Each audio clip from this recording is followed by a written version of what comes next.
Today we're taking a look at Autobot Chase. This is from the Rescue Bots universe, something I have no affinity for at all. When I first saw that this vehicle was coming out, I said, no, I have no desire to get it. But then somebody on Instagram did a quick transformation of it, and I said, wow, I love this vehicle. The transformation has some really cool things to it that I wanted to experience for myself, let's say. So it's not just a little cheapy, you flip it over and it folds in like 2 or 3. No, it takes actually, according to this, 18 different moves to get it from one mode to another. Now it's got holes to put like the weapons like this. I'm not sure if that's where the lights go. It gives me a very Barney Fife look when it does this. So I'm going to take them off with the transformation because it does go on the white part during the car mode. The car mode is nice and compact.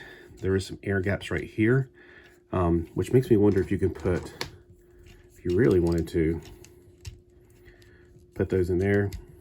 No, doubt it. I'm pretty sure that would drag on the ground. And I got stuck. And it does roll because all 4 wheels are actual wheels, not pseudo wheels. To transform this, it's more of a challenge than it looks like it would be because rescue bots are made for little kids. I don't even know. They probably just like, you put them down and they turn into a car and you just stick them up and they're, oh, look, a robot car. Look, right, you know, that's about all you get for rescue bots. Now, let me see if I can remember how to do this. I think this part actually comes off first because it was the last thing to go down.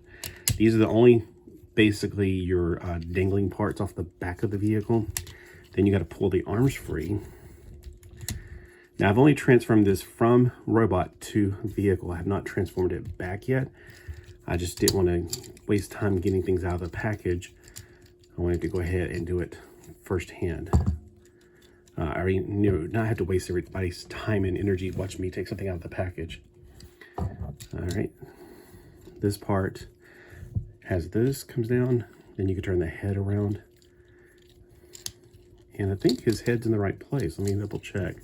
I mean, his, you know how you normally have to spin the body part around? I think it is in the right place because I think, yep, that's his butt.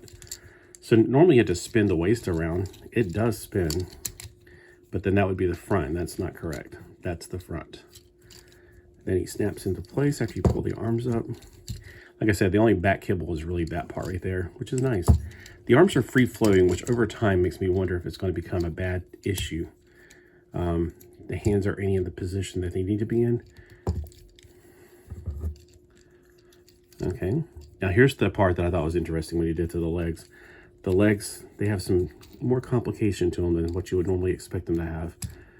All right, pull the foot up, and it's supposed to be some snap around stuff, like that right there.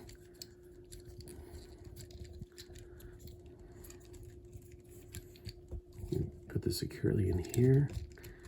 Pull the foot down. That's what I'm missing because I got to pull the foot down before I snap it into place. See how much that was the most complicated part of it, but it had this, I don't know, just really good feeling about having to actually do all that. All right, so let's see if this will be easier to do this foot then. Pull this part up, pull the toe out, or the back part toe, whatever you want to call that part. Oh yeah, pull the leg in and snap around the calf. And that's it. I also like this right here. This is really a cool feature they started doing since I think Optimus Prime was the first one I ever noticed to do it. And here we have what looks like a police cop. He looks like an actual cop in this mode. And I don't know which one's supposed to be on the left or right. I just put them wherever I want to. Like this time the blue's on the left. It could be on the right next time. Who knows? And then we have a grappling thing. Now, if you try to use the actual peg to put it in his hand, it's not going to because he's got this in the way. How you put it on is you just clamp it over his hand like this, and friction holds it. I tried to do it on this, you know, take this off and put it on here, but it didn't work as well. So that's about how it works right there. He's got really good articulation, and that leg articulation, you know, that's really good. Or the foot articulation, I should say. He's got a thigh swivel.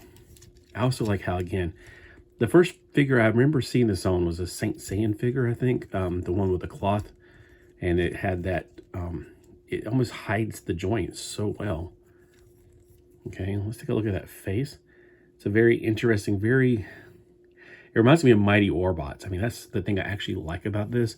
I thought at first, when I very first saw it again, I thought it looks really childish. It looks like something kids would play with and blah, blah, blah, blah, blah. But it's more complicated than the actual, what are they called again? Rescue bots. So if you're thinking this is a little kid's toy, no, this is not. I think that they thought, hey, 20 years ago they had rescue bots. Those kids grew up and now they're playing with the more complicated ones. And this is a callback to their childhood. It's not a callback to my childhood, but I definitely get vibes from it from not only Mighty Orbots, but Brave series. So, or even GoBots. It kind of gives me that GoBot feeling when they kind of give them a little bit more personality than they did in Transformers. I mean, don't get me wrong, Transformers were definitely my favorite. But GoBot figures were also really cool. Like Top Hat. Why would a limousine? Why would a stretch vehicle need a top hat? It was just so many little quirky things that GoBots did that I feel like this captures that feeling of. So I definitely highly recommend this figure. If you were not even thinking about it like me, I was not even on the fence about it. I was like, no, I don't care about this character. I don't know anything about this character.